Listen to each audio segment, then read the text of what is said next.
Well, welcome back to part 2 of installing a catalytic cover. So, we're going to take these braces that I made and we're going to be putting them up there. So, we got to loosen these.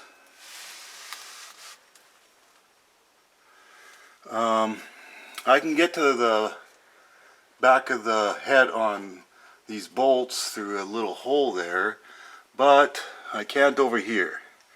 So I'm just going to take this shield off. Four screws and that shield will come off. Then I'll be able to work up a little bit better. It's not supporting anything, that beam, so I don't really have to support it to put my brackets on. So that'll be the next thing to do, is get that cover off and then loosen these nuts. This is a 18 mil, and then on the other side the head is 15 mil. Okay, so let's get going here. Okay, I got the first one on. That was pretty easy actually. So yeah, these were on pretty tight, so make sure you put them back on really tight, but obviously I'm going to be taking them off again because I don't know whereabouts to drill the hole yet. So let's get the other one on. There you go. Remove those. Let's get the other angle on. Okay, I got that other one on. Both of them on now. Tightened up really tight.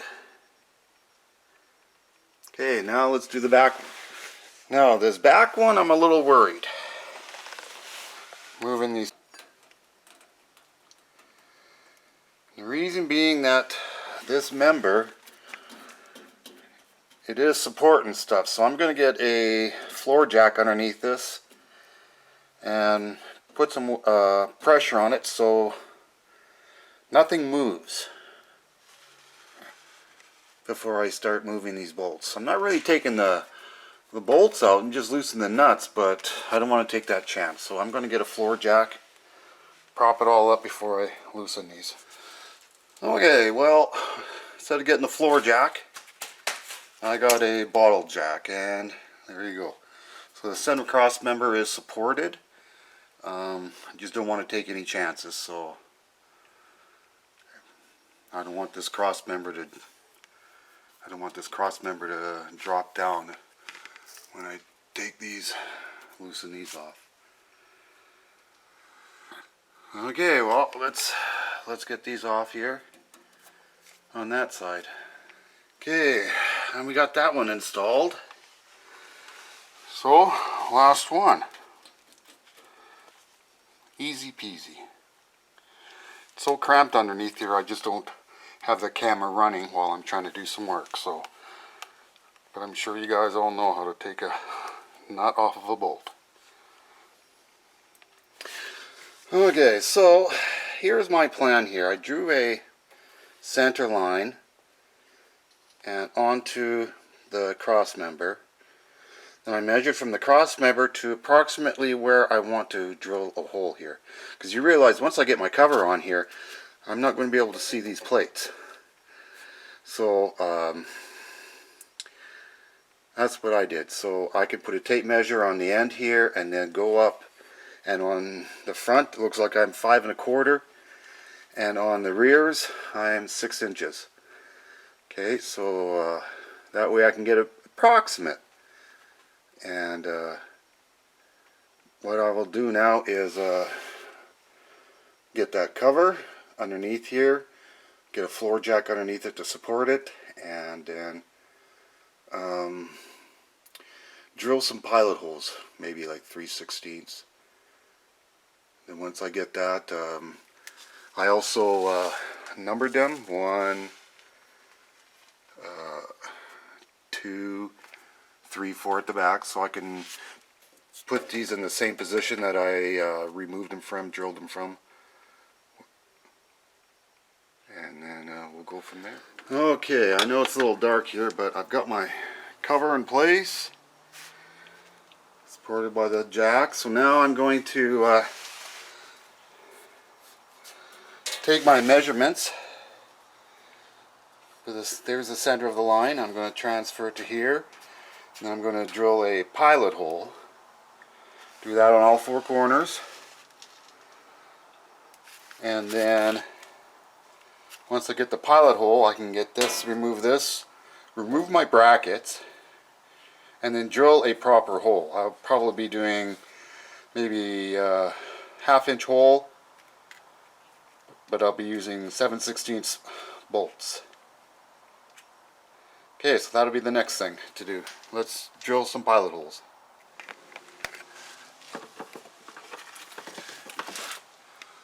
Okay, so we got the shield in place, and you can see there's a pretty big gap here. Also, if you notice,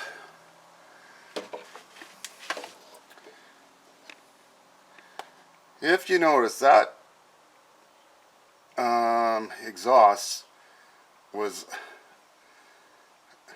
1/8 of an inch away from the shield. So I think what I'm going to have to do is, right now I got a 1/2 inch spacer in there, so I'm going to have to go back to the shop and bring these braces down 1/2 of an inch, the rear braces.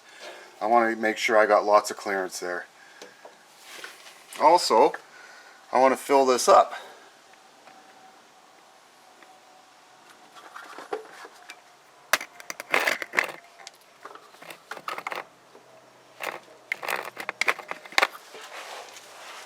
So what I've created is a bit of a template, and it fits in there.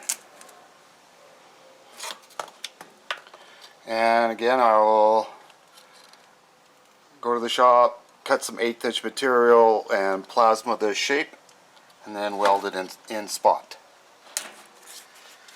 Okay, so when you're fabricating, not everything is perfect. So yeah, we'll have to go and move those brackets down 1/2 of an inch. That's not that hard with the plasma. Okay, well that's the next thing to do. Okay, well, it's not bad, eh? It's right where I wanted it. Very close.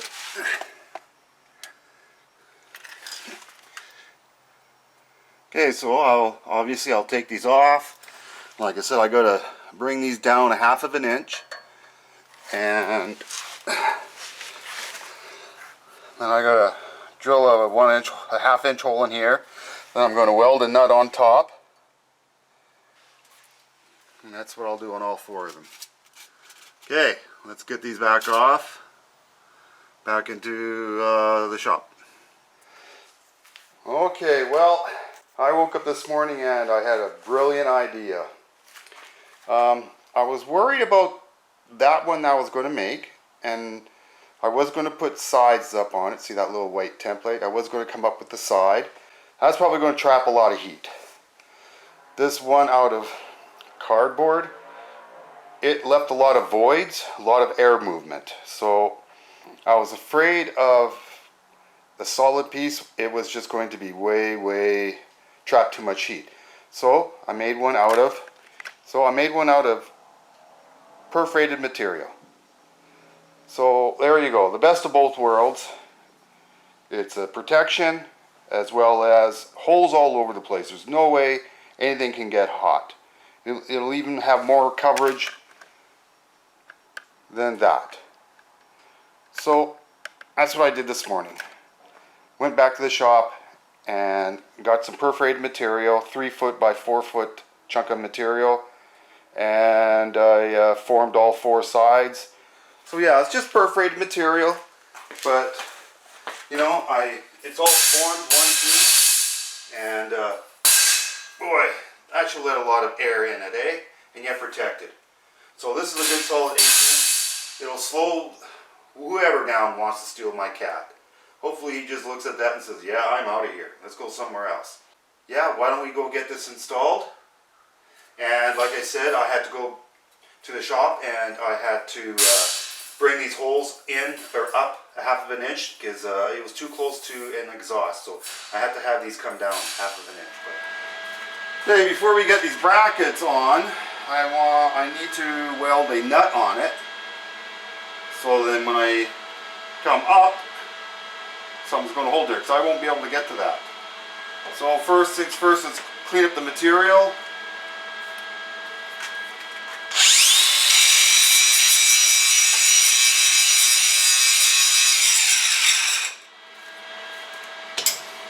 Get a nut on.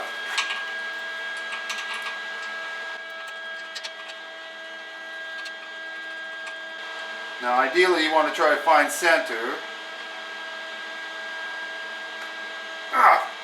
Well, like that. Okay.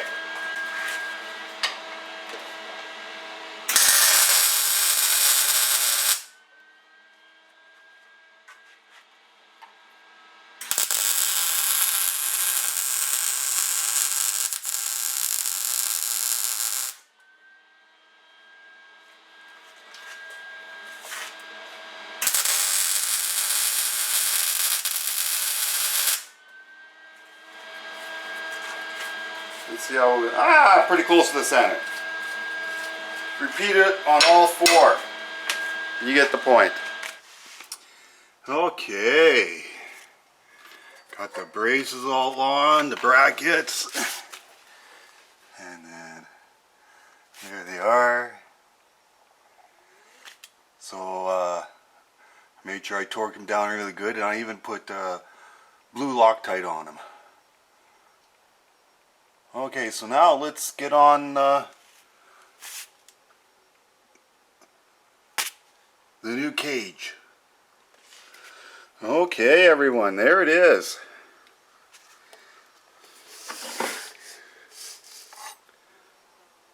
Fully installed.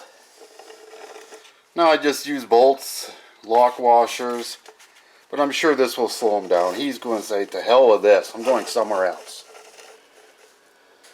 So I probably have maybe 7 hours invested in this. And yeah, I was going to go with just a regular piece of tin and then weld in sides to fill this all in, but I just thought I'd be trapping too much heat in there, and that might not be so good, especially when the transmission has a plastic oil pan. So I'm kind of glad I went with the perforated. Be lots of ventilation. There should be no heat issues whatsoever. Yeah, and this is what it looks like from the front of the truck. It's nice and clean.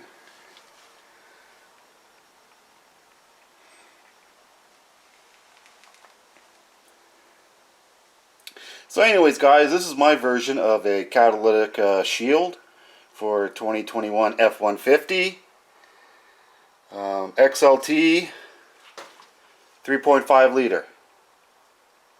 Well, ladies and gents, good luck with your project.